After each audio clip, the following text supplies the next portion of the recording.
రంగుల ప్రపంచం సినిమా రంగమని అందరికీ తెలిసిందే. ఇందులో సీతాకోక చిలుకలా మారి అవకాశాలతో విహరిద్దామని అనుకుంటారు చాలామంది.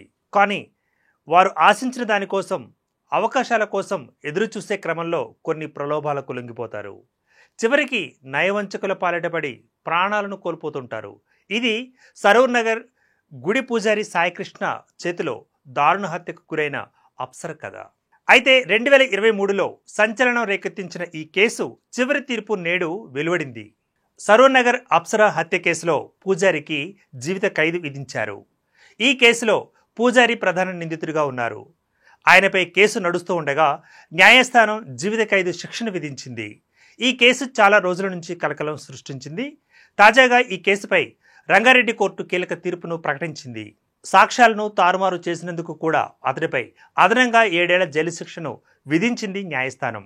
అంతేకాకుండా అప్సర కుటుంబానికి 10 లక్షల రూపాయలు చెల్లించాలని తీర్పులో పేర్కొంది. అసలు ఎవరి అప్సర?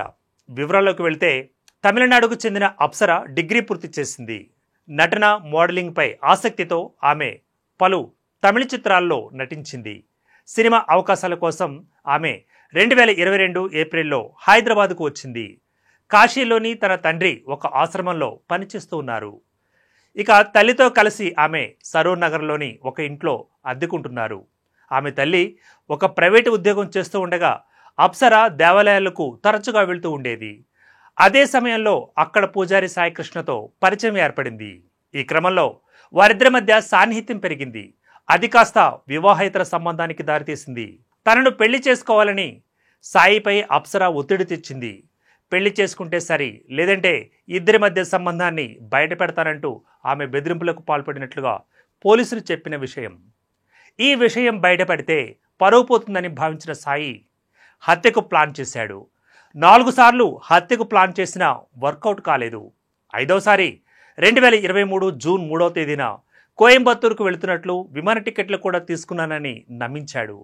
దీంతో ఆమె తమ లగేజ్తో సహా ప్రయాణానికి సిద్ధమైంది. ఆమె తల్లికి శంషాబాద్లో దించి వస్తానని చెప్పి తన కారులో తీసుకువెళ్లాడు. సుల్తాన్పల్లిలోని గోశాల వద్దకు వెళ్ళాడు. అక్కడ కొంతసేపు గడిపారు ఇద్దరు. అక్కడే అతడు ఆమె కంటపడకుండా బెల్లం దంచే రాయిని తన కారులో వేసుకున్నాడు. జూన్ 4 తెల్లవారుజామున గోశాల సమీపంలోని నర్కుడాలోని ఓ వెంచర్ వద్దకు చేరారు. ఆమె నిద్రలోకి వెళ్ళగానే కారు సీటు కవర్ను ఆమె ముఖంపై వేసి ఊపిరి ఆడకుండా చేశాడు. అప్పటికే తన కారులో ఉంచిన బెల్లం దంచే రాయిని తీసుకుని ఆమె తలపై 10 సార్లు బలంగా కొట్టాడు. దీంతో ఆమె అక్కడికక్కడే ఊపిరి వదిలింది.